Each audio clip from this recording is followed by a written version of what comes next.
You're listening to The Flickcast, a podcast about stuff nerds love. I am Chris Ulrich, and joining me, of course, is my co-host, Joe Dilworth. Hi, Joe.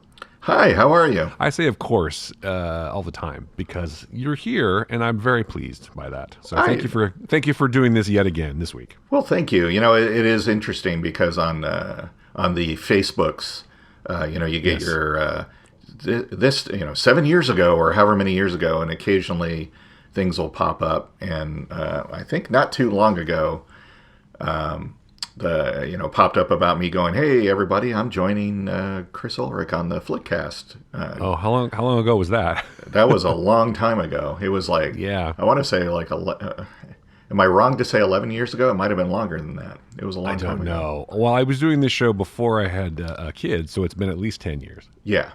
That I've been doing it. So, right. So it's got to be even longer than that. I don't know. It's been a long time, and you would think it would be more successful by now. You think, it's successful to it. We're still doing it, so I think it's successful. You think I would have retired from that Flickcast fuck you money by now? You think we would have, that sweet Flickcast income. Sweet. I wouldn't have to do my mind-numbing day job anyway. Oh, man, I'm sorry to hear that. Well, you know what? That's okay, because this is the fun part, right? This is the reward for all that hard work, I guess. It is. Sure. This is, I can end my week or start my week, I guess, depending on how you view the calendar, whether Sunday is the end of the week or the beginning of the week. But it's, it's good. And, all these many years later, it doesn't seem like it's been that long, to be honest, and I still greatly enjoy it. And I know we've had breaks here and there from it, and it's always been great coming back. And even when we were like, we'll just take a break. And those ended up being really long. It's like, I missed that because that's true. Other people in my family that maybe don't necessarily enjoy the same things that we do are like, what are you talking about? Would you stop talking about this? So. That's right. You got to have an outlet for that kind of thing. Exactly. Yeah. No one around here cares about it. Oh, that's not true. Some people do, but anyway, no. I don't want to get too sappy, but it is fun, and so yes. But today's Sunday, as we said, we're recording Sunday. Anyway, that's right. And there's I know you haven't watched yet, but there's a new episode of Last of Us tonight. Yeah, I watched episode 1. I know you haven't had a chance to watch it yet. I really enjoyed it, and if you listen or if you watch it, we can talk about it later. But I just wanted to say, I thought Pedro Pascal was terrific, and Bella Ramsey also terrific, and Anna Torv. I'm glad to see Anna Torv back too in something. Although she was in what was it called, Mindhunter on Netflix? Yes. She was good in that, of course. But I wish they'd do another Fringe. I wish all these shows that keep coming back. I'm like, I wish Fringe would come back because bring back Fringe. Yeah. I know it sort of had an ending to it, but it left a lot of questions too. So. Everyone's still around, right? John Noble's still around, right? Oh, yeah. Everyone's still here. I think that would be... Pacey's available? I don't know if the cow is still around, though, so... I think they could probably find a new cow. Okay. That's probably true. I love that show. That show was so... It just went in so many weird directions that I thought was terrific. Oh, you know who's not available is Leonard Nimoy. But other than that, I think it worked. True. No, I love that show, too. I thought it was great that it started out like, this is just kind of like a modern-day X-Files. X-Files, yeah. And then it just kind of like went off the rails in a good way, and it was like, wow, this is really, really interesting show. You could get Bryce Dallas Howard in the show too, because her husband was on Fringe. So that's true. You could totally do that. She could direct episodes. Why not? That's a show that should get revived. If any of them, I would be. I would watch that. I bring that up for revising shows because we're going to talk about Willow today because I finally had a chance to finish watching that, and that's definitely a bringing back an old thing. But I just wanted to mention Last of Us, and I definitely think that it's worth watching. There are some of the obvious sort of tropes of the post-apocalyptic disaster things. Like there is a point where an airplane crashes, because that happens in every zombie movie. Well, right? of course, yes.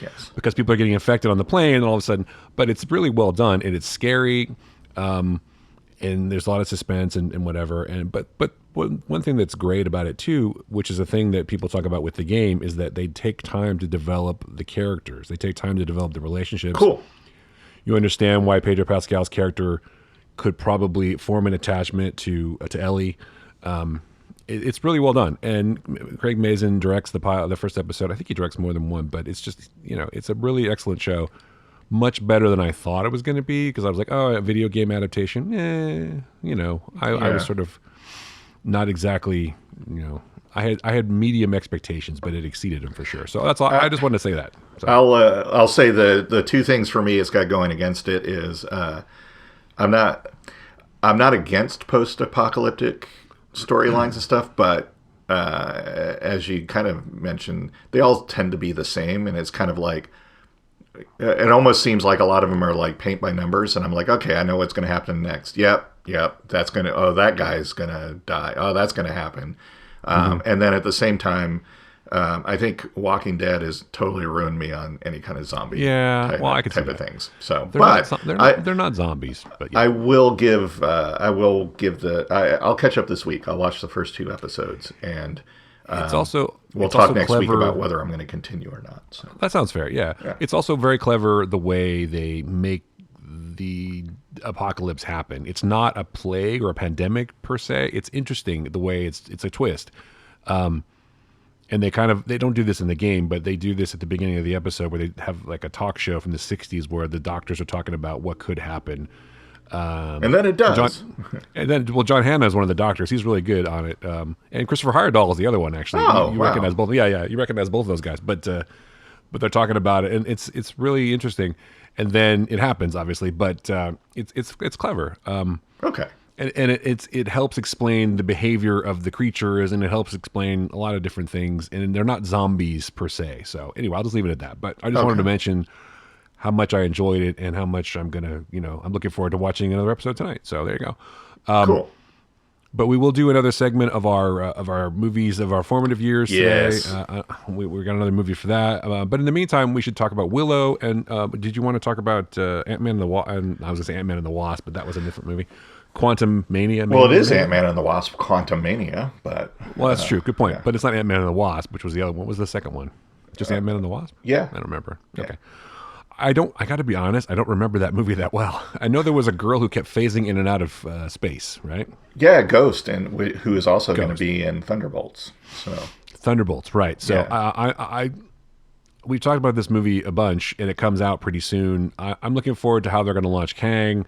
And I'm looking forward to... I like MCU movies, people give them a lot of shit. Like we were talking about last week, it's like people are tired of it or burned out of superhero movies or whatever. That's fine, I'm fine with that. So I might actually go see this in the theater. I don't know. Maybe. We'll see. I think I will. I'm looking forward to it. I am still Marvel Comics fan, still MCU fan. Yeah. So if you're burned out, just don't go watch it. Don't.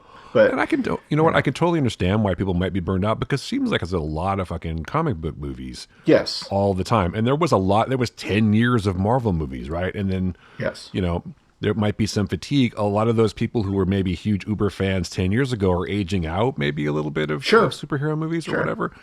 They're obviously not real fans like us. Real fans. True fans, TM. True fans, TM. There you go. I can get it. I understand that, but don't try to fuck it up for other people, I guess. Yeah, and I guess, the other thing I can see too is that, well, there's all these new characters and it's not the ones that I was invested in anymore because things happen to them, and it's like, I totally get that. You don't need to watch. I always see the people going, did anyone really ask for this movie? Did anyone really need this movie? It's like, no, nobody needs or asks for any movie. No one needs anything. Yeah, so I'm like, no, so just don't watch it. I mean, I don't understand that. Well, I tend to think that people just need something to talk about. I guess. That's the thing, as we've discussed many times. People online just want to stir the shit sometimes because they want to have opinions and whatever, and that's fine. Everyone's entitled to their opinion. Sure. And everyone, you don't want to watch something, don't watch it. If you want to watch it. Talk about how great it is. But the only thing I ask is just don't try to shit on it for everybody else. That's all. Yes. There's no reason to try to ruin it for everybody else.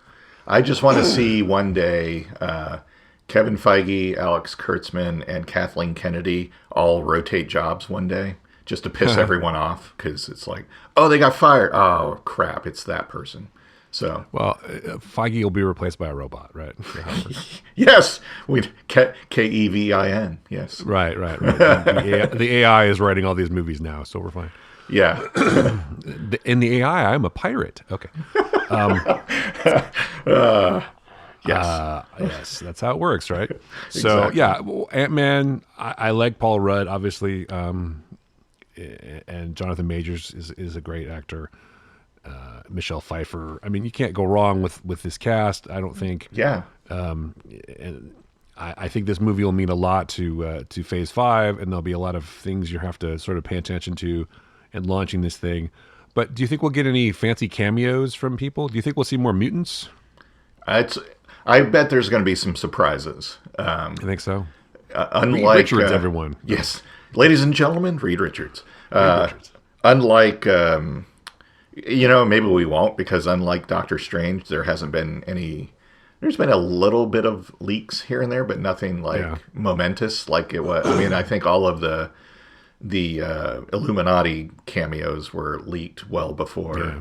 That was pretty Doctor cool, Strange. though. I'm going to say. Yeah, that was. I mean, Anson Mount as Black Bolt. It was like that show was like so reviled in Humans. It was, yeah. And I'm surprised that they were like, "Hey, do you want to show up as Black Bolt?" And he's like, "Hell yeah, I'll do that." So. Well, he seems like a good dude, so Yeah. And they could revitalize Inhumans in the MCU films if they wanted to. well, I'm sure they will. It might not be Black, it might not be Anson Mount, but maybe they will. Maybe they'll throw him a bone or whatever. It's funny though, because a lot of these movies now from Marvel, I'm really excited about the villains, because Jonathan Majors continuing as Kang. Just knowing like the comic book character had several incarnations. Immortus he was the Pharaoh and all this kind of stuff. So I'm wondering.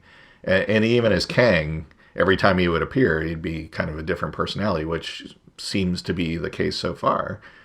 This is going to be a different version of Kang from Loki. So I'm very excited for that. And I got to say, I'm just really, really stoked to see the live action version of MODOK. So yeah, he said that. Yeah. That's good. Hey. There's going to be something for everyone. No, I'm still continuously impressed how they've laid the groundwork for this stuff for years. You get a tiny glimpse of this in the show, or you get a tiny thing of that, and people are like, oh, what does that mean, or whatever, and then it pays off. I mean, they definitely lay the groundwork, and they definitely.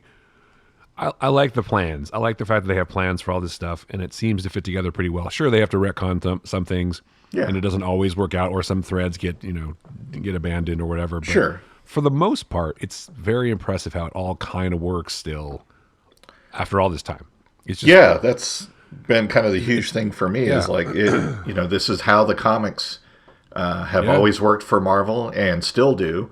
And seeing that I could get it if it's like, oh, they're going to do a few TV series and it's all got it. But the fact that they've got this whole interwoven thing with movies and now TV series and shorts and animated stuff, it's just like, it's quite the achievement, and it's amazing that it's still continuing. And it was started in 2008, and they haven't been like, well, we're going to rest it for a little bit and reboot it. Meanwhile, DC and other companies are like, how do they do this? Let's and they're rebooting or other and I guess it's one of those things. It's like, don't try to catch lightning in a bottle twice. It's like they just know. I think, obviously the big secret is Kevin Feige. I mean, he's the one that has run the whole thing. He was involved in Marvel movies even before the MCU became a thing.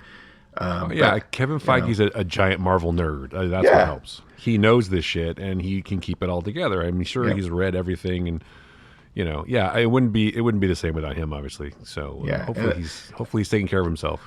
Well, maybe that's the other amazing thing too, is that he's continued to be the champion for this, but also like the master storyteller, if you want to call it, where he's like, nope, we got to put this piece in there. I think it's funny because I've seen older articles about like some of the people like Gwyneth Paltrow and some of the other people that have bit parts here and there, and I like the article tries to make them look dumb. It's like, Gwyneth Paltrow didn't even know she was in this movie and stuff like that. And it's like, yeah, because I'm sure they shot. It's like, we have Gwyneth Paltrow for this week. Let's shoot a bunch of things we're going to insert in random movies over the next like 5 years. And then 5 years later, she's like, I remember shooting that, but I don't know what it was for. And it's like, Which goes against what they said about like the ending of Avengers, where they're all at Tony's funeral, because she doesn't remember that because everyone was there. Apparently, well, that's true. Apparently, they were all there in person. But yeah, so that's kind of weird. She knows she was in the movie with what's his face then. But yeah, I remember that she couldn't remember that she was in a movie with the Spider-Man kid whose name totally escapes me. Well, and some of them too, they're like, you didn't know you were in a movie with so and so, because they've done this with other actors in it. Yeah. And it's like, yeah, I shot this cameo and they inserted it, and I was talking to some dude from the crew on the other side, and they didn't really even tell me what character was going to be. It's like I was talking to a tennis ball with tape on it. Right. Yeah. So. Well, that's true. I'm sure that was the case for all the stuff in Doctor Strange. A lot of it, at least, where she's playing against Reed Richards or Black Bolt. She probably didn't know who a lot of those people were. Yeah. And especially if there were scenes with Daniel Craig too, where that's a totally different thing, or there was a stand-in for Magneto, or yes. So I sometimes think, and I'm sure this is the case, I feel like Marvel shoots stuff they know they're never going to use just to confuse everybody. That could be too. So that leaks, and it's like, oh, it's going to be that leaks. Oh, yeah, and then it's not. So yeah. Anyway, I think we'll see Daniel Craig again. I really do. I think we'll see him in another Marvel film, and I think we'll see. I don't know. I feel like we'll see. I still am going to say we're going to see Krasinski again, but Daniel Craig. He's done some. I recognize the name. I know he's done a couple things. James Bond. Oh, he did that spy. I hope that spy character catches on, because it seemed like it was pretty good. I hope so. Yeah, I just watched. I don't know why. I had a desire to watch Casino Royale again, so I watched that the other day. So good. That whole sequence is really good. Man, though, I got to tell you, and I'm like, I don't know if I appreciated this at the time, but I'm like, freaking Eva Green, man, so beautiful in that movie. Yeah, there's a scene when she's in the bathroom, when she's getting ready. I'm like, they have that one shot where she's like looking at herself in the mirror. I'm like, oh my god, so beautiful. Yes, and she was something. Exceptional actress too. So. Oh yeah, terrific, but super cute. I'm definitely a Bond girl. I mean, yeah, but I feel like her character was no disrespect to Bond girls, but I feel like she rose above that. I feel like she was like a fully formed. It was a whole character. Yes, it was a whole. Yeah. She wasn't just there for looks or a. She's not pussy galore. Yeah, not an innuendo name or anything like that. It was full character. Although she was Stephanie Broadchest at one point. Yes. Which I still love that. Yes. I am not. Yeah, that was pretty great. No, there was great character, especially, I don't know if we won't, if it's a spoiler for a 10-year-old movie or whatever, but just the whole twist with her character is like, holy cow, that was not. Yeah, she was great. She was great in the movie. She was only 25 during that time too, which is wow, weird, nice. So, yeah. No, she's terrific. I'm sort of surprised, and maybe it's her own choice, but I'm sort of surprised that she hasn't blown up more. I mean, she's in a lot of stuff, but she is in a lot of things, a lot of TV shows, but she's not like a huge star though. Like she has, I feel like, I don't know, maybe she's just too exotic, or just doesn't give a fuck. Maybe I feel like she's just very picky on what she does, which is fine. But yeah, it's just so amazing, and yeah. He's actually much better than I remember too. I didn't respond at the time. I was like, well, he's okay, but I feel like he's doing more in the movie. Like he's doing more work now than I probably noticed back then, or that I. It was a big difference from previous roles, or from previous Bonds. I think it was, but I just watched. I think I just watched Layer Cake right before that, probably, and so it was like, wow, he's kind of like. Very rough around the edges. He's not like sophisticated, but that's what they were going for. That was the whole point. You see the whole journey of Bond through these movies, and I think that was one of the geniuses of it, that he starts out really, really rough and ends up being very sophisticated at the end. And like I say, Daniel Craig is doing a lot more character work and a lot more stuff in that than I probably saw at the beginning. Because when I first saw the movie, it was just we went to someone's birthday party, and then we went and saw it, and then. It was just not. It didn't blow me away at the time. I was distracted anyway, but I have much more respect for it now. I mean, it was still a good movie, but I have much more respect. And for fucking Mads, is so good. Mads Mikkelsen is fantastic in everything, but in this movie, yeah. I finally realized there's that whole exchange between Bond and M, where he's like, "You want me to be half monk, half hitman?" I finally understand what that means now. It took me so long to figure out, like, what the fuck is he talking about? And then I realized he's talking about monks who were enlightened, not sexually celibate. I was like, come on, Ulrich, figure that shit out. So anyway. It's right there. Come on, figure it out. It's right there. It's subtext, though. It's right there. But anyway, but the point is that they're showing that Bond is more intelligent than people think, even though he went to Oxford or wherever. Right. I love how she dresses him down on the train, too. That's such a great scene, too. Yes. You wear that suit with such disdain. You didn't come from money. And she's like, totally nails him. It's great. It's a great scene. Anyway. And we never... of all the movies, we've never had a Bond origin story, and that's what that was. Well, the whole sequence really was the tale of Bond, but that, and then of course Skyfall, which is all about where did Bond come from. Right. So yeah, Skyfall's a really good movie. I mean, it's not just a Bond movie; it's a really good film in general. They're both really good. So anyway, I liked all of them. I was indifferent, I think, to Quantum of Solace for a long time, but then watching it I watched all of the ones leading up to the last one, just to kind of watch them all in sequence and be refreshed with the whole storyline, since it was a continuous storyline before No Time to Die.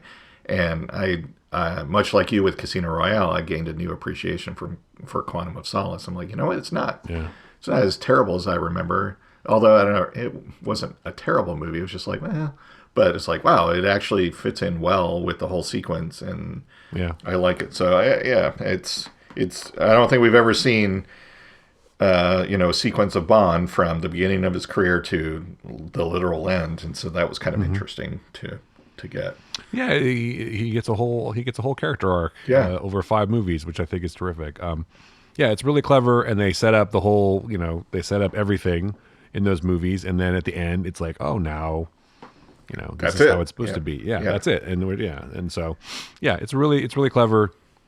Kudos to the Bond people for doing this. And Daniel Craig, he's I think he'll go down in history as one of the best Bonds for sure. So I agree.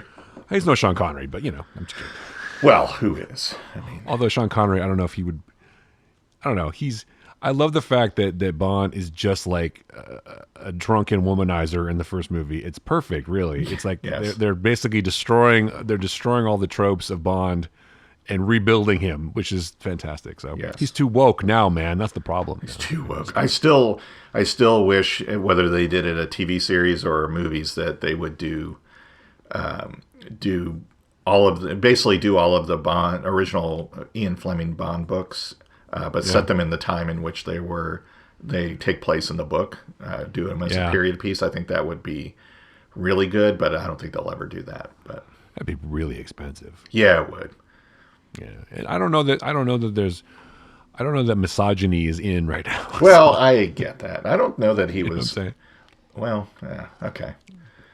Anyway, I think that this is the only way you could have done it. And I don't even know if you could make Casino Royale now, maybe, and try to make him the hero. I mean, he's supposed to be the hero, and he's a dick, basically. Yeah, he is. Can you parade around and show people your boobs? Like, can you do that for me? Thanks. I got to play poker now, you stupid bitch. Basically.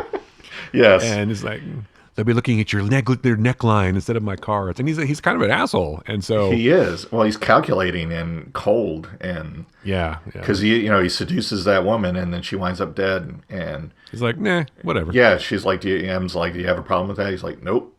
Nope, I'm good. Yeah, it's like, wow, that was like, geez. Well, I think I love Judi Dench because she's just like, well, I knew you were you. Yep. So I know I can count on you to be you. Yep. I know what I'm dealing with, and that's why I hired you. Hello. Exactly.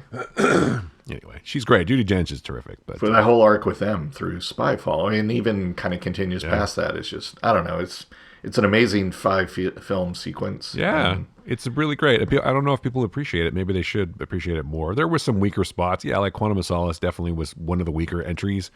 And some people had problems with the next one with Blofeld and everything. He literally does try to talk him to death, which I think is pretty funny. Yeah. I think they were all terrific. But it's hard to beat Skyfall. I think that is probably a pretty fantastic movie. Yeah. Yeah, it's terrific. I think you can just watch that and know everything you need to know about Bond too.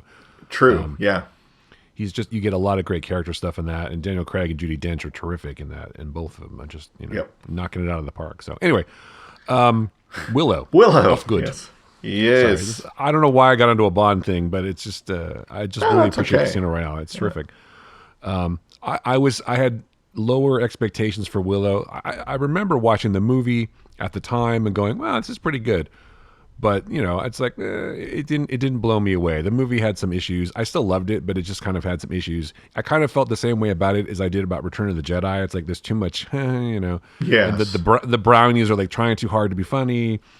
And Warwick Davis is not a major character to hang a whole movie on necessarily. I did like Val Kilmer, whatever. But anyway, it was still pretty good. Yeah. And so I had medium expectations for Willow, the TV show, but I was really impressed, and I enjoyed it very much. I thought it was terrific, better than the movie, actually.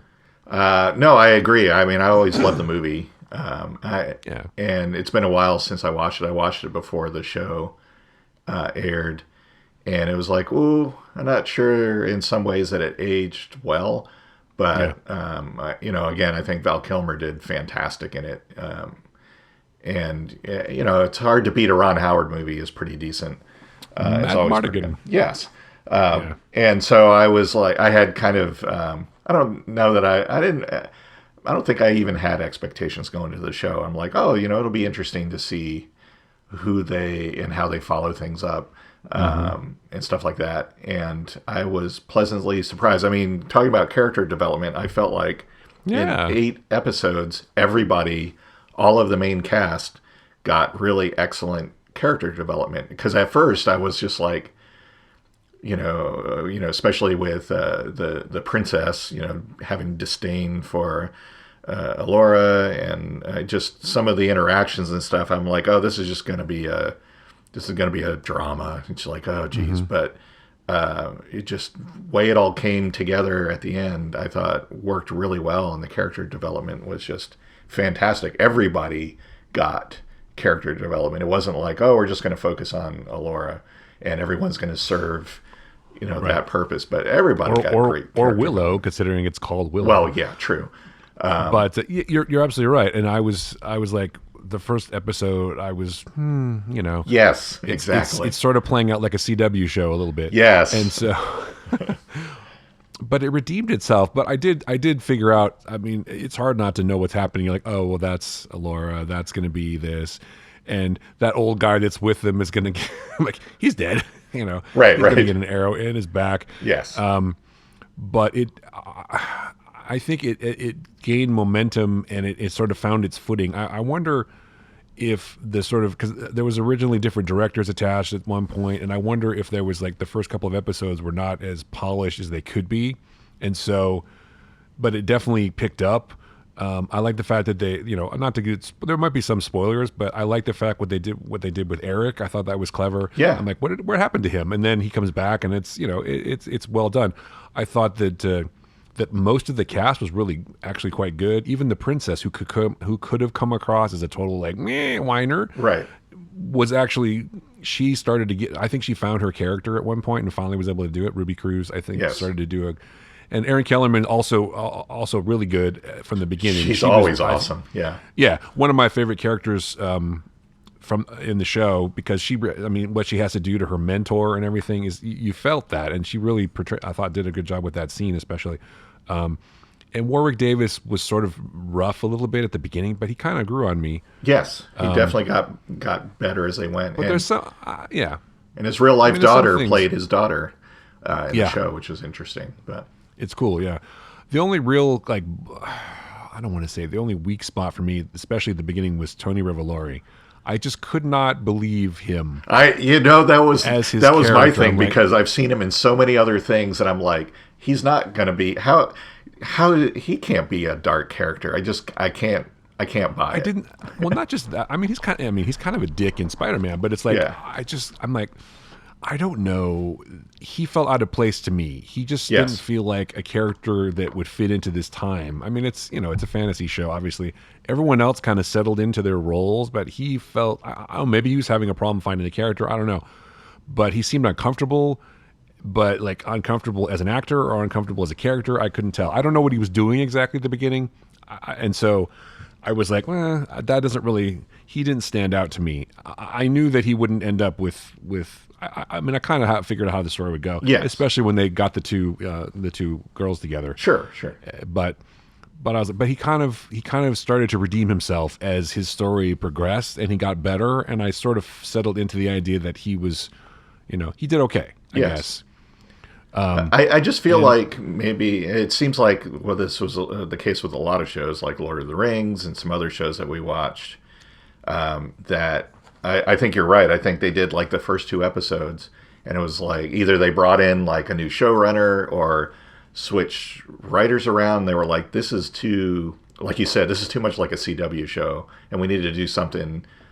We need to elevate this a little bit and do something a little different. And that's when I feel like it started to be like less predictable and by the numbers, and kind of became its own thing, I guess, if that makes any sense. But and then they decided we need to develop the characters more than just 1 or 2. And like I still say the breakout and my favorite character is Borman. He was Borman was awesome. He was great, but even he had like his character development. I figured, he's just going to be the comic relief and the kind of the rake through the whole thing.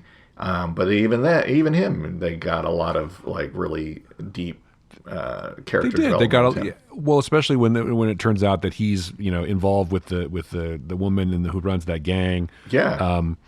But he has layers. He has more layers. Yes. But I'm glad that he didn't take the obvious route and make him the person who gets to use the thing at the end. No, that was great. He's like, no, this is for you. By the way, how hard was it to say Chimerian cuirass all the time? Exactly. I mean, how many times are they going to say that? I felt like, cut. Oh, man, try again. That's got to be a tongue twister. The Chimerian cuirass. What? Yeah. What? Yeah. Why? I mean, I figured either A, it would turn out that he was, worthy, or B, I mean, maybe they'll go a different direction, and they did, and I was happy about that. They went in an obvious direction, kind of, but it was good. There was a little bit of a twist. But I like the fact that they broke them off on their own like side quests for a while. They were a good combo, him and Kit. Yeah. Which I thought were good. And then and then everybody learns to work together, and that's terrific. And the whole sequence going across the marshes or the shattered sea, that was a terrific sequence, I thought. Yes. And you get more. I think that's when Tony Revolori kind of sold me on his character, when he was like befriending the creature that's pulling the wagon. Right. I'm like, oh, there's a different aspect to this character. Finally, he's got some interesting business to do, because he kind of was like whatever. Right. But I had some questions. Where did Willow get the flamethrower, which never appears again? And why was he talking about he's got like going to save his magic, but then he doesn't save it? You know what I mean? There was some inconsistencies there. I kind of got the impression that he was like, when he was saying he needed to save the magic and stuff, I sort of felt like they wanted to take it in the direction of he was afraid to use the magic, but they just never went there, and that's where I thought they were going to go with that. But yeah, it didn't really come across like that. Yeah. I mean, he was willing to use it towards at a certain point, and then he obviously is weakened by it, but then he's fine, and maybe it was just Warwick Davis. I don't know. Maybe it was just him or whatever. I mean, no disrespect to Warwick Davis. He's awesome, but it's just I don't think he has the acting depth that maybe some other people might have had, but he was still good, and the show is still called Willow, and Willow does get an arc. I mean, he does change, and it does pay off, and the idea that he has this whole reputation that's basically bogus is a really good story point. It's really good conceit. That whole thing in front of his people where he's trying to tell like, I'm like, wow, that's really funny. He's like basically conned all his people, but for good reasons, to keep them safe and to keep them going. But it was like, that's really funny. That was done well, I thought. Yeah, and that's the funny thing too. Warwick Davis was better at the comic beats. Yes. Than he was at the drama. He was definitely better when it's like sort of like slapstick in a way, which is I think what he was doing in the first movie. Yeah.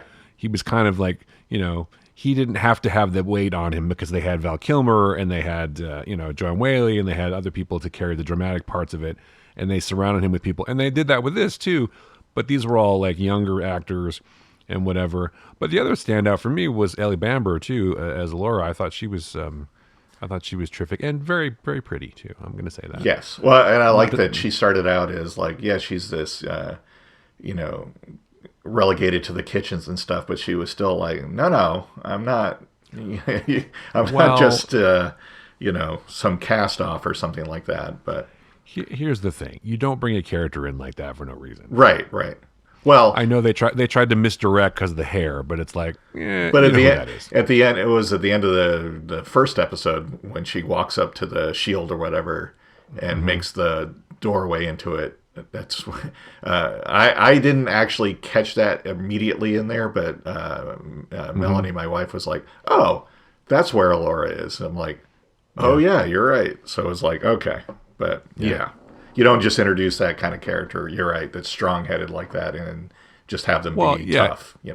Have him and that, and then toss him aside. I knew that was going to be, she was going to have to be somebody. It could have. I mean, they kind of tried to misdirect you with it could have been the princess. It could have been a lot of things, but it makes sense. And the scenes with the younger Joanne Whaley and Willow together, like having the argument, and they have a falling out. Yes, and her telling him, the truth, basically, which is not the truth, but she was kind of mean. I thought meaner than she had to be. I thought so too. It's like, geez, really? What a bitch! Yeah, exactly. Anyway, but I was really pleasantly surprised. I liked that Christian Slater shows up. He was great. But I was sad about Hannah Waddingham, and her friend. That was a really good build up for not much payoff. Yeah, I was kind of surprised by that, and we did get a check in with one of the brownies, which was kind of nice. But well, yeah, I mean Kevin Pollak, right? Yeah, of course. So, but he couldn't continue because he can't leave the whatever. Well, yeah, it's got to yeah. He can't. He helps them escape, but that's it. Yeah. All in all, I would say that it was. I like the fact that I was pleasantly surprised. I like the fact that it got better as it went along, and I enjoyed it every episode more. And I ended up binging the rest of it and going, I really want to see what happens. And I was invested, and I enjoyed it. And I think most of the actors did a pretty good job, even the people who have less experience in some ways. And yes, there is a lot of quote unquote wokeness in this show, but so what? You know what? You can have lesbians. Lesbians exist, everybody. Surprise, surprise. I just think that made it, to me, it was like, oh, this made the story different in a good way. And it's like, we're not following the same tropes. And I like that a lot. So, well, yeah. And I knew that there was no way that that she was going to get together with the other guy. And so, that opened it up for him and perhaps Alora to have a relationship, and they started to, and she didn't, whatever happened to the end, I won't spoil it, but yeah, but it makes sense. But the ending, though, interesting. Yes, I would watch more. I'm excited. I hope they do another season But there was an interesting twist at the end. Yes, and there was also with the final little bits there. I mean, at least 2 more seasons, right? Hopefully, yeah. I would absolutely watch more. I did like how they, even though he because of COVID and travel and stuff, even though Val Kilmer couldn't be in it, I like how Mad Mardigan was still a pretty prominent character. Yeah, he was a big presence. They talk about him a lot, and he, you hear his voice. Well, yeah, it was his kid's voice, but he definitely helps. He helps in the story. Yeah. It's really weird how much Jack sounds like his dad, though. That's pretty. That impressive. Was like, whoa! That gave me chills hearing that. I was like, wow. I mean, they probably did some digital stuff to it, but it's like really well done. It's a great show. I really think if you're a fan of the original Willow, it's terrific. But I don't know if you even have to watch that to appreciate this show. I think it can stand on its own as just like a fantasy show. The other thing I wanted to mention, there definitely was an Ebersisk in there. I saw in the background in one of the flashbacks, or one of the whatever you want to call it, the visions. Yes, definitely was the two-headed creature. Yes. Which That was cool. Yeah. Yes, I was like, I recognize that. Yeah, that's from the movie. Yeah. When they were showing the thing of the worm, I guess. Exactly.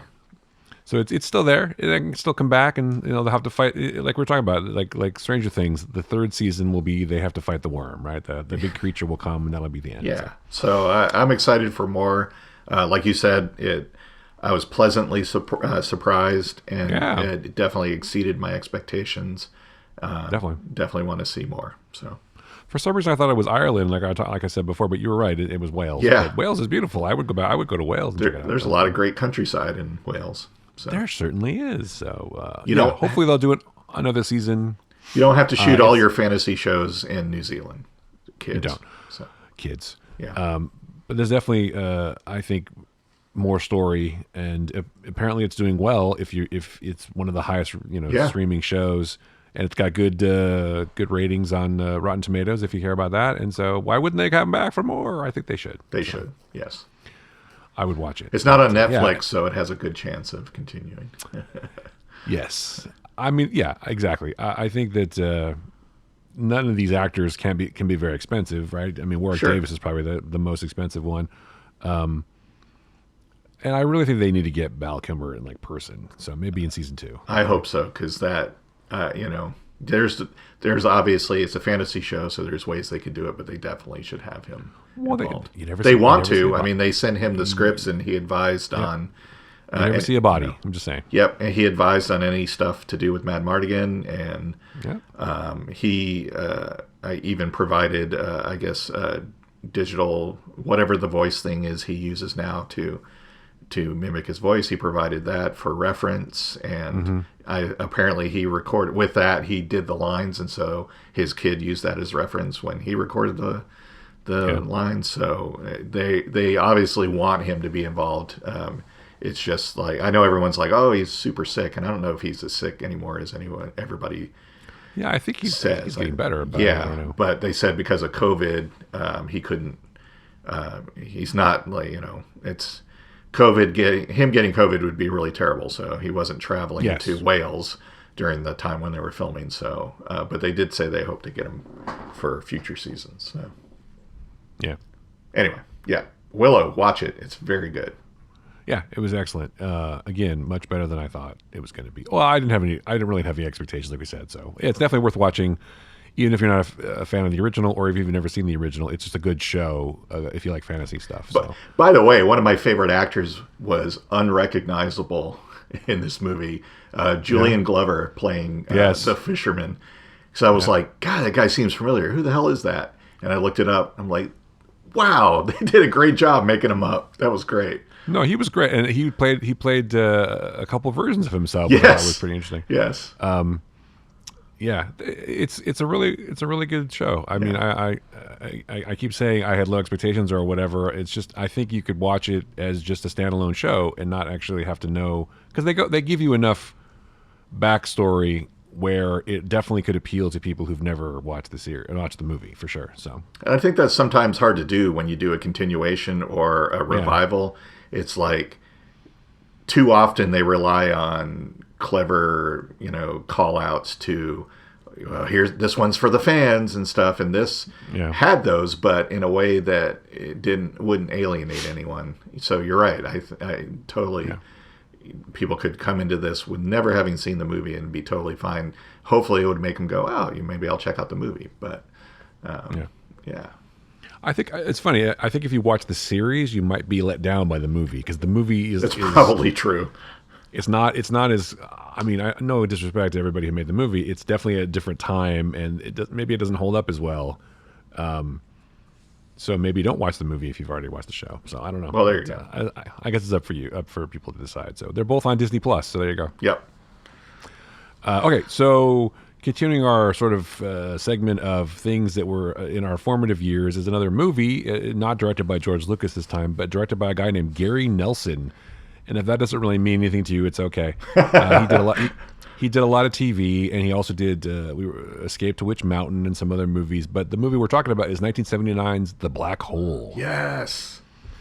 So The Black Hole, if you've never watched it, is basically a movie about a group of people on a spaceship who encounter a derelict spacecraft, or a thing they think is derelict, which is circling a black hole. How does it stay there without going into the black hole? I don't know. Ooh. And so, and their adventures on the ship, and they find out who it is, and they find out a lot of things. And one of the crew members on the spaceship has a connection to the derelict spacecraft that gets explored. But I saw this movie. It came out in 1979, so it came out after Star Wars. It came out the same year as Star Trek: The Motion Picture and Alien, which is kind of interesting. I saw them all at the theaters, of course. And I remember watching this in the theater with a bunch of my friends, and I didn't know what to expect. But I remember enjoying it, but I remember it not blowing me away. But it definitely had an impact on me, especially with the robots. Yes. I like especially Maximilian, which I thought was a great villain.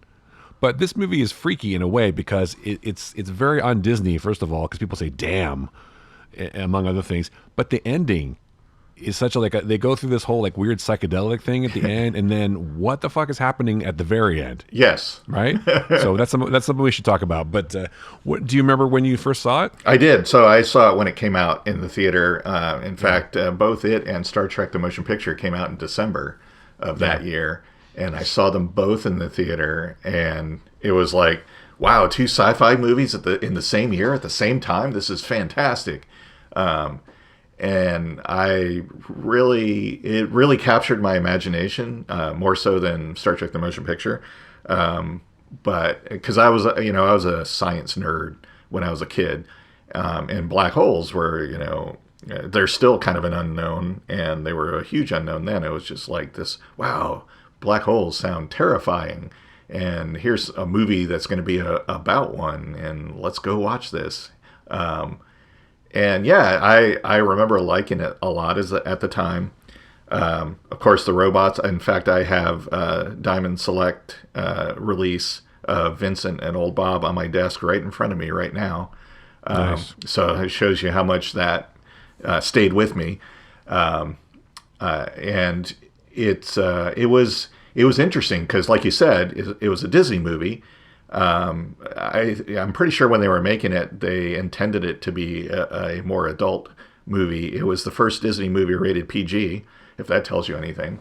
And features, there's no kids or young people in this show at all. Well, except I guess maybe Joseph Bottoms. The Han Solo clone, was supposed to be but that's the thing that struck me as weird as a kid. I'm watching this movie that's supposed to be like this space adventure. Not that there was a bunch of young people in Star Wars either, but I mean, Luke was a teenager supposedly, right? Leia was young, Leia was young, yeah. And you're watching this, you're like, who's all these like old dudes? I didn't really know who Anthony Perkins was or Robert Forster. I'd seen Ernest Borgnine in a few things before, but I was like watching this thing, going, I don't understand what's. And I remember. When I saw the name Yvette Mimieux, I was like, "Oh, she was in the Time Machine." Yes. I remember her. Yes. The last thing I'd seen with her was the Time Machine. I remember her being young, and I was like, "Oh, she's." I remember I said to my friend, "Oh, this she's kind of she's kind of cute or whatever." And then this regular aged woman is on the screen, and I was like, "Oh, that's not who I thought it was."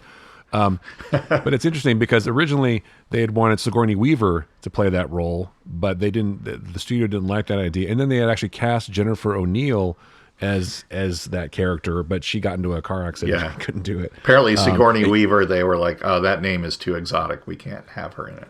Yeah. And then she ended up being an alien and like, oh, she did okay. But then you're going to have Yvette Mimieux, but whatever. Yeah. Okay. Whatever. You know what? I made a mistake actually in my research. I realized that it was John Ho who directed Escape to Witch Mountain, and he actually didn't end up doing the movie. Yes. It was a different guy. Gary Nelson did not do Escape to Witch Mountain. My apologies. He did a lot of TV, but oddly enough, for me, Yvette Mimieux, because of you just said the movie that she was in, Time Machine. Time Machine, I had seen a few times as a kid, and Ernest Borgnine were like the two recognizable people in the movie for me. Yeah.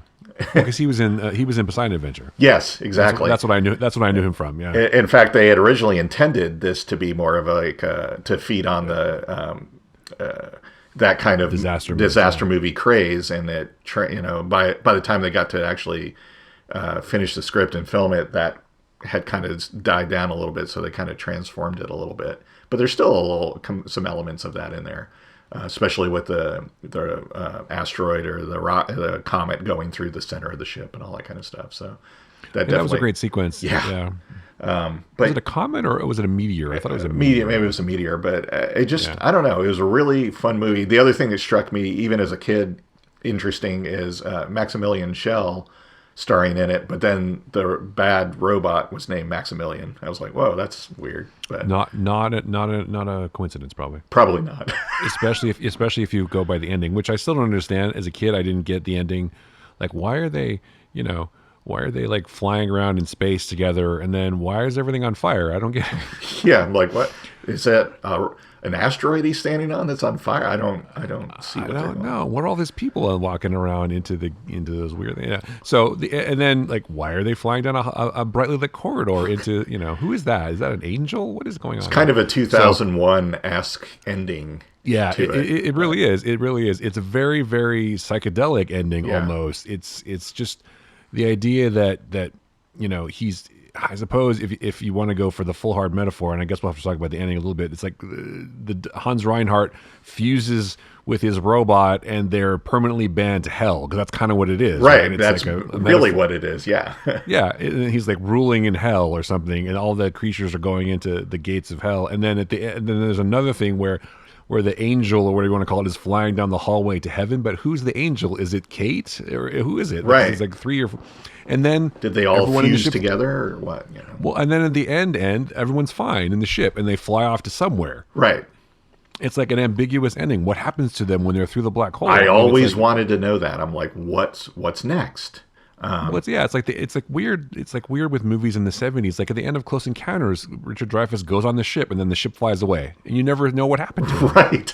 It's like, did he instantly catch some germ and die, or or did they eat him like a Mad Magazine? Right, exactly. Well, like that at last, food, and they bring him on the play. On the ship. Was that their version of takeout? It's like, well, it was. We'll stop at Earth and pick up some takeout. Yeah, exactly. But yeah, I didn't get the metaphors as a kid. Obviously, I had to watch the movie again subsequently to figure it out. But it's like, what? I've never seen anything like that, especially in a Disney movie. That was so. Yeah. How did they get away with that? Because it's so weird, It's so. Was everybody like taking acid or something? I don't know. And then they had like some serious violence. I mean, Anthony Perkins' character goes out pretty horrifically. Yeah, but there's absolutely no blood whatsoever. No, that's true. Well, he conveniently had a book in front of him that absorbed all that. So. Yeah, but the paper gets shredded though. It does. Yes. You'd think, and that was a weird sort of choice. Like that guy was, like a weird guy in Psycho, and like now you're going to have him in a Disney movie. Well, and he seemed like really kind of weird sometimes too. And I'm like, whoa, that guy's kind of creepy. Well, yeah, and then I also didn't make the connection that Ernest Borgnine's character was a journalist or something. Yeah. Yes. Which didn't make. Why is there a journalist on the ship with these guys? And then he's like, "Oh, I hurt my leg." Oh, I'm like, really? Okay. And then no one really thinks, and then he just takes off in the ship. Fuck you guys, bye. I thought it was interesting that they, because ESP was a big thing at the time in the 70s. Yeah, oh yeah. But they introduced ESP, but it's between her and Vincent, which I thought was interesting. So it's like, wow, ESP with a robot. That's kind of interesting. Well, they talk about that. They have some rational explanation where they do that so he can explore places that she can't, and then she talks to the robot with ESP. Yeah. And it does come, like there's the scene where he's like, okay, we got to go right now and tell Kate why. That was actually a pretty interesting scene. He tells her Reinhardt is dick, basically. Yeah, exactly. Killed your dad. In fact, one of these people probably is your dad, just walking around. We may have shot your dad for all we know. Yeah. We made. That's the funny thing too. I didn't also understand that only some of the people were the humans, and the robots were still the robots, because the two good robots talk about what happened, and then like 2 seconds later they blow away a bunch of robots. I'm like, did they just kill a bunch of people, or were those just the ones in the robes? The robot, just the ones in the robes, guys with the double guns were robots. But right, I did like the old West, old Bob. Well, the guy, the robot, sentry robot that was like the big jerk. It's like that was kind of fun, but. It was. I think they tried really hard to, in some ways, obviously replicate the success of Star Wars with the robots. I think it's interesting that neither Roddy McDowall or Slim Pickens got a credit on the movie. I know. that doesn't make any sense. I mean, the movie has some interesting parts to it. The acting is not terrific. Now I can see that more. It's like everyone's really wooden, kind of. Yeah. There's not a lot of emotion, except Maximilian Schell, who's chewing all of the scenery possible. That's why it was big open spaces, because he had chewed up all the scenery. Exactly. Well, the thing that's funny is it's the closest thing Disney's gone to a horror movie, I think, because you can tell there's a lot of horror aspects. I mean, you have Maximilian Schell's character, and he's like candelabras in his thing, and he's like, oh, it's like a gothic horror movie almost more than it's a sci-fi movie. But the fact that all that shit happens at the end is so weird. I never read the novelization, so I don't know if it explains it more. But there was a comic book adaptation that went 4 issues. 2 of them, the first 2 were the adaptation of the movie, and then the third one and the fourth one were Beyond the Black Hole, and all it really was them just exploring planets. So it was like, wow, okay, I guess maybe they came out. I think the premise was they came out of a white hole or something across the universe. So they're like, well, we got our ship, let's explore. And it's like, what are you going to do about food and all that kind of stuff? But, well, they went through an Einstein-Rosen bridge, which he actually says, there might be an Einstein-Rosen bridge. That's the first time I'd ever heard that term, too. So it's a Stargate. If they find a Stargate, they can get home. They basically do, yeah. And so, what do they do about food and water? Because there's an unmanned probe ship that they took, and it's like there's no provisions for... Yeah. By the way, why would there even be atmosphere in that ship? It's an unmanned ship. I know. It's like they didn't even take the original ship they came in, which probably would have had all that stuff. They took, you're right, an unmanned probe that shouldn't have had air, but it was... and or seats. Yeah, I was going to say, conveniently had seats for 3 of them, but the other thing that I noticed in this movie, and obviously they reused this from Star Trek, the motion picture, is they had that little metal gear shift thing that pops up from the console. Yes. Because I remember from Sulu had that on his console, too, in Star Trek. I'm like, they have the same set designer or something, or what? Because it's exactly the same. Maybe. So who reused... But the movie was very advanced for its time too. They wanted to use all the the Lucasfilm stuff they developed, the motion control stuff for miniatures and stuff. But Lucasfilm was like, no, we're not giving that to you. And so they basically invented a whole new system. And then they had all these like matte paintings. Yes. That one of the greatest matte painting guys in the world came out of retirement to do. Peter Ellenshaw, or was it Harrison Ellenshaw? It was one of the Ellenshaws. I can't remember which one. One it was, of them. But yes. I should know these things. I know. But so half the movie is just matte paintings. It's like they really, I think there's only a few times for me when it kind of breaks down. Like when they're going through the tunnel on that thing. Yes. That totally, and there's a couple of times when you can see the matte lines and stuff, but for the most part, it's still pretty good. I thought they they did the zero gravity on the ship at the beginning really well. In fact, I like when they're all rotating. But Vincent stays in place. Basically, it was, I don't know. He could do that. They handled it really well. Yeah. So I mean, you can see only 1 or 2 times can I notice the wires, because they're definitely there. Yeah. Like on her, I can see them because her pant kind of went up a little bit on one side, right? But only because I'm looking for it, right? Exactly.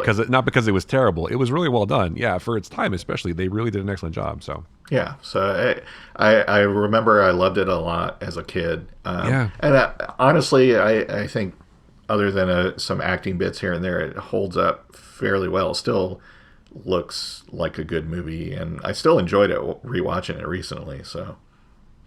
Well, yeah, is what I'm saying. The look of it is still, it's still a good looking movie, and most of the effects still hold up, which again is surprising. Yeah. Given that it's that much on before CG, before all that stuff. So I will say still, for me at least, and maybe for you too, practical effects and miniatures and stuff. I think because that's what I grew up on, still look more quote unquote real to me than CG does, because you can tell CG is obviously fake, but right.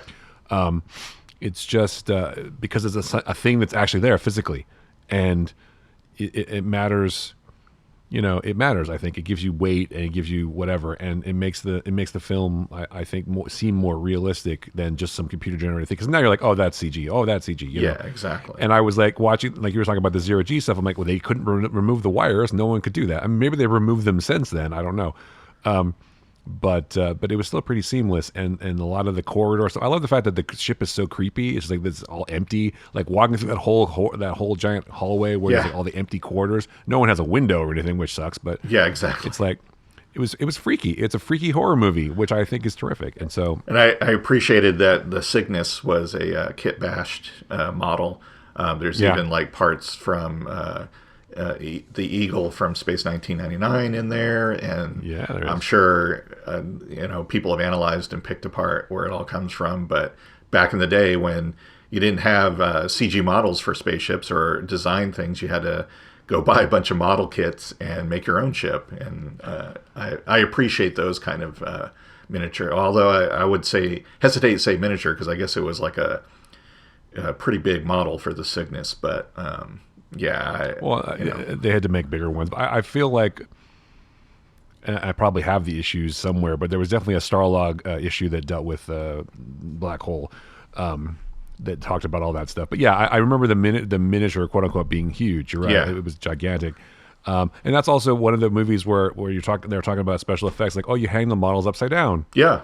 Exactly. Because you don't see then you flip it over, you don't see the wires on the top. It's so clever. Like shit they had to figure out, Yep. Now you just punch a button, a couple of clicks of the mouse, and it's good. But there was real innovation happening, and the fact that it still looks as good as it does says a lot. And the story, I think, is interesting about what is beyond, and how you can understand how Reinhardt is kind of obsessed with it, and willing to do anything for the results. I mean, he's a pretty strange character, but again, I guess got to say, the ending is just weird, so crazy. Yeah, I love it. Maybe you drop some acid or smoke a lot of weed, you might be more. I was sober when I watched it. Maybe I should be high when I watched it. That's what I'm saying. It's like, maybe you'd appreciate it, but I do like it a lot still, and I think that's one of the reasons I have such an affinity and love for these kind of movies now, which is why I like things like Interstellar and all that stuff. I love movies about exploration, and all that stuff. I feel fairly certain I had seen 2001 before this, but I don't know. I know I did.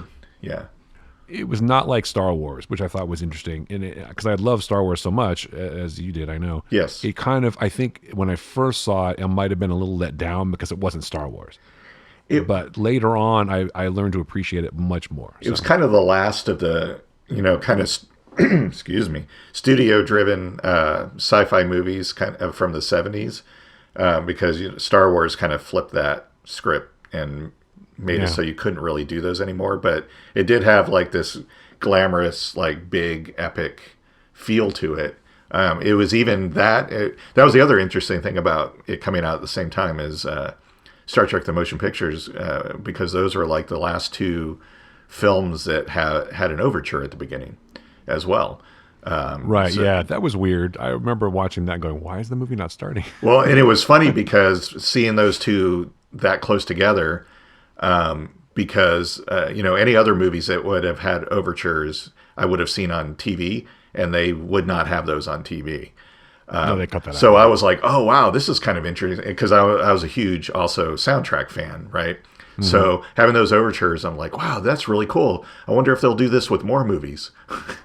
and kind of being disappointed they didn't. I was like, oh, I guess those are the only two movies they did that with.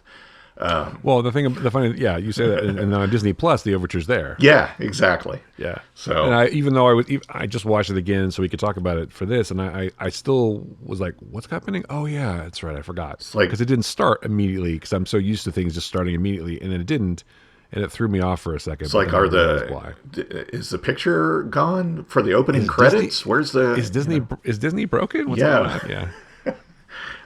So do you think that they'll ever do a remake of Black Hole? They were talking about it, right? I guess Kosinski, Joseph Kosinski, that did Tron Legacy, has been working on one for a while, and I guess he made the comment that one of the last scripts that they worked on a few years ago, the Disney felt it was too close to Interstellar, so they but he said he's still kind of committed to trying to get it done. So that would be interesting to see what they would do with the story. If they would do the same story, or if they would revamp it, or since Kosinski did Tron Legacy, would it be a continuation or a sequel? I feel like it'd probably have elements of the movie, but also maybe explore more. Well, that's probably why they were talking about it's close to Interstellar, because Interstellar shows what happens when you go through the black hole. Right, exactly. So maybe this would be both, But you know that Christopher Nolan has seen The Black Hole. You know that. Oh yeah. I think it influences a lot of filmmakers that are our age or whatever, because it was definitely a movie of my formative years, and I used to draw pictures of the Cygnus and Maximilian all the time. Me too. I was a kid. I love that stuff. So he was a scary robot, man. He was with his like weird blinking, red eyes. Like, whoa, that guy's no dialogue or anything, and it was still a creepy character. Yeah. Well, like he says, "Say, protect me from Maximilian," because he knows Maximilian's like crazy. So yeah, and even before then, some of the looks that Maximilian Schell would give him was like, well, and he's he was a fantastic actor, but you're right, they kind of let him loose. They were basically you just go do your thing in this movie, and we'll film it. Well, I'm sure it was whether it was directed, whether that was his direction, or whether he was just playing the character. The character was clearly unhinged. Had lost it a little bit. Yeah. How long had he been out? They never really said why he was still alive either. Right. Yeah. 'Cause it'd been a while, and he was kind of the same age, and whatever. But anyway, I just it's a better movie now than I remember, and also I'm sure it was just because I was a kid and I wanted more Star Wars, not more. I didn't want to think too much, which is also probably the reaction I had to Star Trek, which I love Star Trek so much as a kid that Star Trek the movie was like, oh, another scene of them going through a ship and a tunnel. Okay, what's gonna happen? Oh, a probe comes. Okay, now we're talking again. Yeah. It didn't have the action. At least in Star Wars, like they talk for a few minutes. Oh, we're coming up on Alderaan. Now we got to go. Exactly. Yeah, exactly. We'll give you some exposition, but really quick because we got stuff to do. Really quick. We got shit to take care of. Yeah. My holy grail though from this movie, The Black Hole, that I've never found, and I honestly I haven't looked for it in a while, and I don't know if it's ever been collected, but they did do a newspaper comic strip adaptation. Really? That went for like 26 weeks, and it was drawn by Jack Kirby. Really? Yeah. So that's interesting. That I was reminded of that,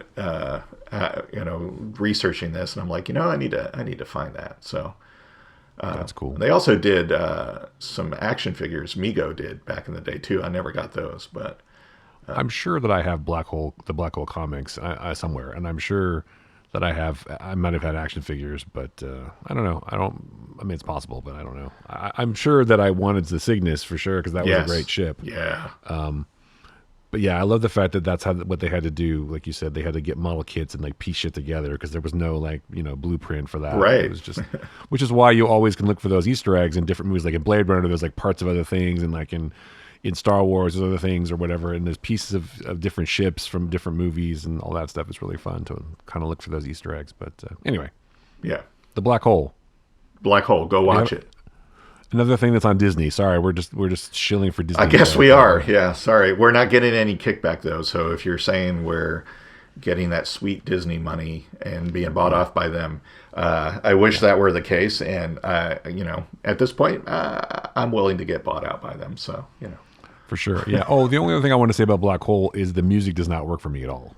See, I like the music. I thought, again, that was different, and it was the great John Barry did the music for that. So no, I like them. Okay, let me say that. I like the music, but the cues they were using at certain points, like during the action especially, it was like weird and off to me. Ah, okay. It didn't work for me. I love the theme. That was a great theme, and the music itself was awesome. But it's just, I don't know. There was some of the ways they used it, and I think that was also maybe, a directorial thing or an editing thing, but that didn't work for me. John Barry, man, come on. No, I know. But it's also crazy to think about that the movie was only $20 million, plus another $6 million for advertising. It was the most expensive movie ever made by Disney at the time. Yeah. Only $20 million. And it only made 35 at the box office, so it's considered, I guess, a failure. Failure, yeah. But only $20 million. That's crazy. Yeah. You can't even buy one actor for $20 million. And look what they did for $20 million. This is what I'm saying. Money must have gone much farther back then. So anyway, wonder what is that in inflation dollars now? Oh, that's $100 million true. Or something. Yeah, but even then, that's still, I would like to see what Joseph Kosinski does with a Black Hole reboot, because I really liked Oblivion. I thought that was an excellent movie. Yes.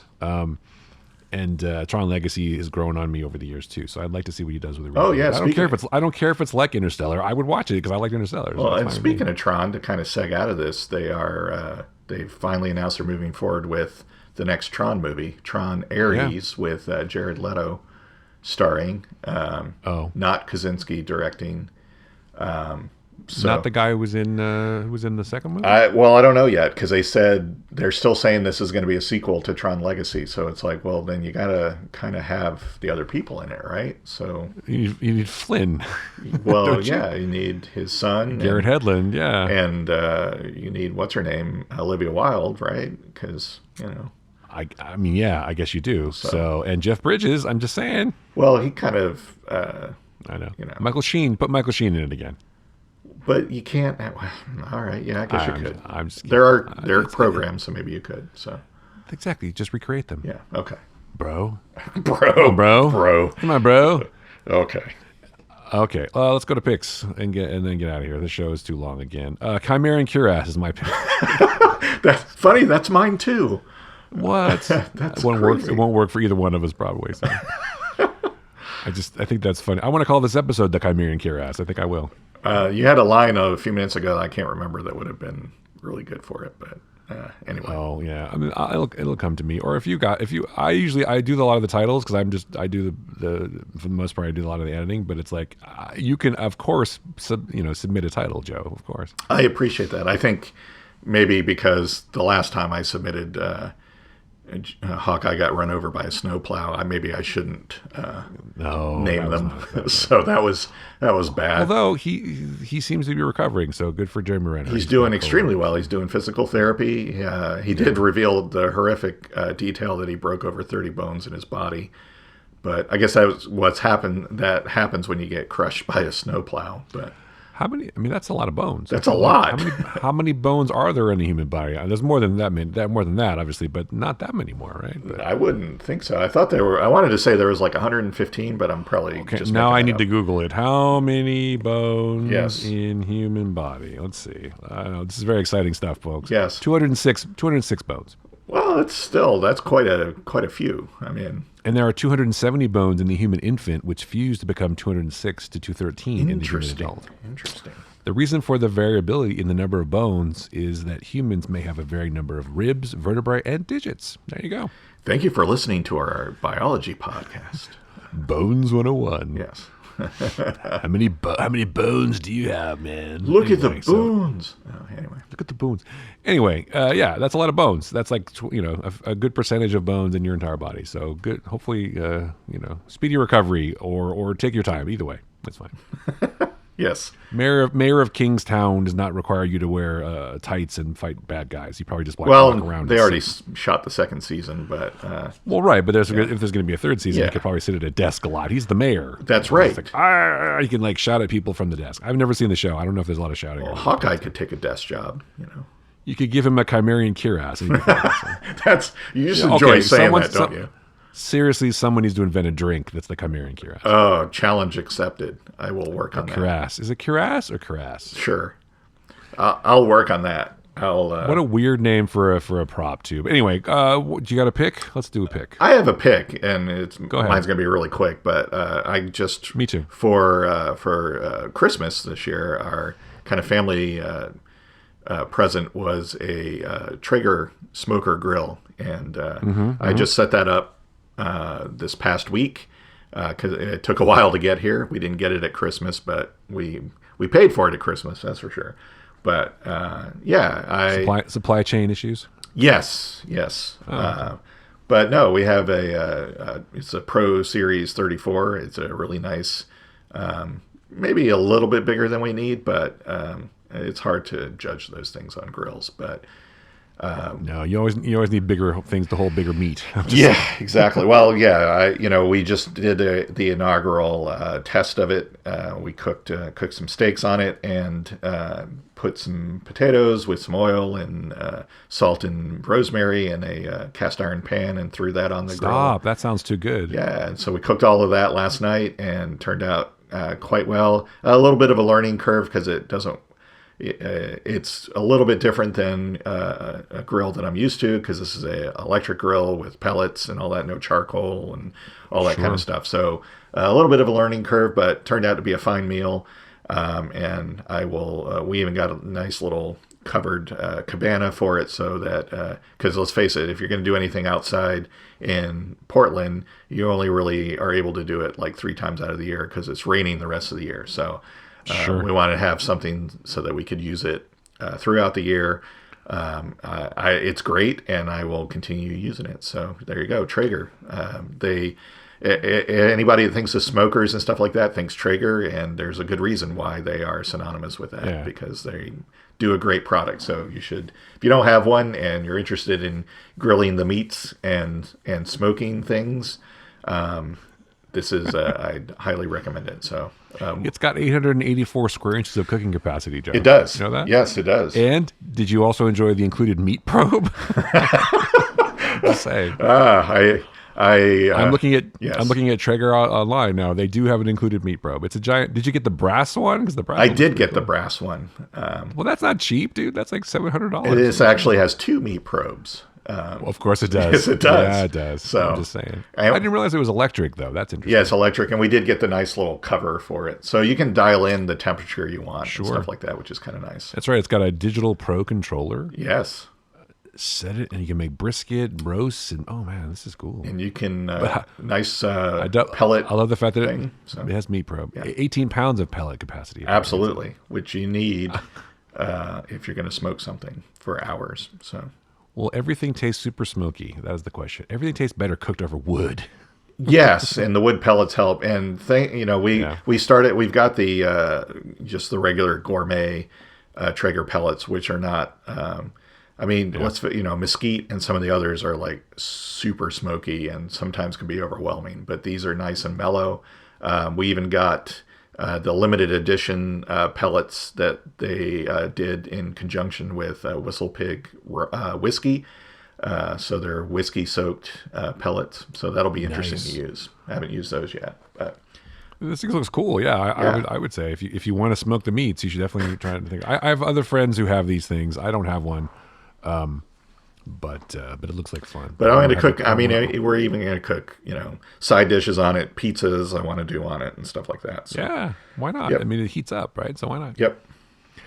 I guess my only beef, if you will, I see what you did is there. that I'm a old school like grill charcoal type person, and I just feel like the electric thing is a cheat, but I don't know if that's not true. It's just my own problem. I'm sure it does a great job. I just feel like you should use. I got tired of the charcoal thing too, especially like in the neighborhood we're in. It's basically tons of smoke. It was like, is their house burning down? What the hell?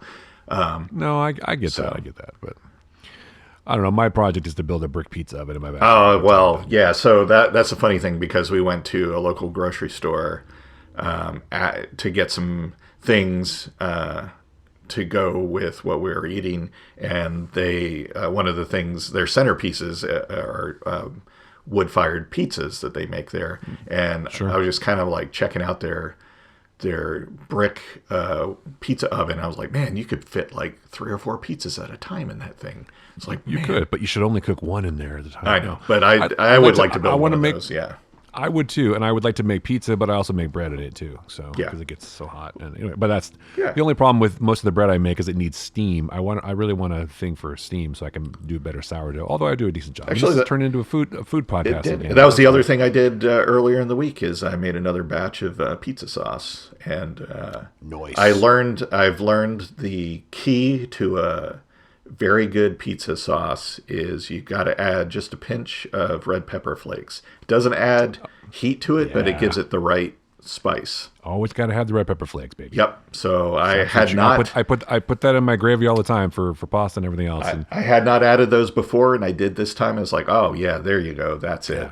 So it makes it different. Sometimes I like a little heat, though. Sometimes I will put extra in, but yeah, you need that. It does something to it. I'm sure there's a chemical reason for it, but it just makes it just a tiny bit better. It gives it that taste. You don't have to slice the garlic with a razor blade like in Goodfellas, but it doesn't hurt. Yeah, it doesn't hurt.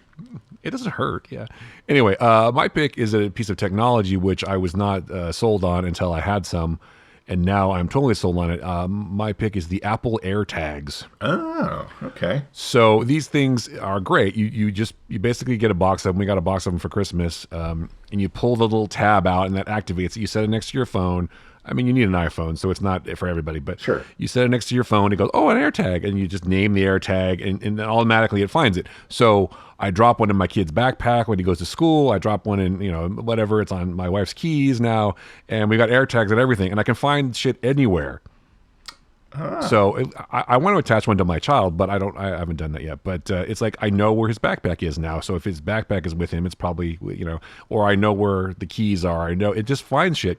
And the weird thing is, it's not Wi-Fi or anything. It's Bluetooth. But what it does is it just goes, hey, I'm an AirTag, and any other Apple devices around, which is a lot of them, let's be honest. Yes. Just go, oh, yeah, you're an AirTag. And it sends this encrypted signal so you can find your shit anywhere. It's completely separate from anything else you have. It doesn't have it. There's no identifying anything. It's just a service, a piece of the operating system on iPhones and iPads or whatever that just recognizes this thing and just says, oh, it's over here. Oh. And it broadcasts that, and I can find it. There's an actual app on the phone called Find My whatever. And so it'll show me the location of all of our devices. It'll show me the location of all of our AirTags. And it's really accurate. But I'm sold. I thought they were ridiculous. And how could they possibly track shit? But they work surprisingly well. And cool. And I would say if I hadn't gotten them as a gift, I probably wouldn't have tried them because I was skeptical. But it's just, they work surprisingly well. And so that's my pick. If you need to keep track of shit, and you're in an area that has a lot of people with Apple devices, which, a lot of places are, they work really, really well. So Apple AirTags, that's my pick. Cool. Yeah. Maybe I'll put one on my Traeger. You can put well, you know where your meats are. I can always find that. You know where your meat probe is. Yes. Right? Always. Yes. It's degenerating into terribleness again. So anyway, find the Flickcast at the usual places, Spotify, Apple, Good Pods, etc. Joe and I are on the socials. What Joe writes. I'm at Chris Yu. Still on Twitter. Still on other places. Also Ulrich Picks on Instagram. Not on TikTok or anything. No, that's fine. No. It's okay. TikTok is dying according to experts. Are they trying to get it banned or something like that? I don't know. And I'm on Mastodon. Some. Yes. Here's the thing. I spent a lot of time over the years on Twitter. I've been on Twitter for 100 years now. I know. It seems too. like. Yeah. And I just don't necessarily have the energy to try to establish a presence on a new social media thing. I mean, I like Mastodon. People seem cool. And there's people that are following me or I'm following that are interesting. I just don't spend a lot of time online or as much as I used to. And I do go to Twitter sometimes still. But I'm not going to pay for a blue check mark or do that shit. No. So, but anyway, I'm sure that it's not for me. It's for the kids. So it is for the kids. Yes, that's whatever the kids are doing. It's not for me. So, but yeah, so that's where we are. And of course, the Flickcast is the Flickcast everywhere. You can find us on our link tree or wherever you want to find us. But enjoy the show. Have a good time with it. Hopefully, you're enjoying these little segments about movies that we've watched. Well, we'll do other things besides movies. I'm sure we'll get to TV shows. Sure. Because there has to be a $6 Million Man episode. Absolutely. There will definitely be one of those. Which I love that show so much. But we can rebuild him, a man barely alive. Well, I went reversed. I always wanted to know what happened with Max the Bionic Dog, but we'll never know. So yeah, well, that was on the Bionic Woman, but yeah. It was, but still. Well, you can't really talk about $6 Million Man without talking about Bionic Woman. Well, yeah, we'll have to talk about the whole Bionic milieu, I believe. We can spend an entire episode on fembots, too. Fembots, yes.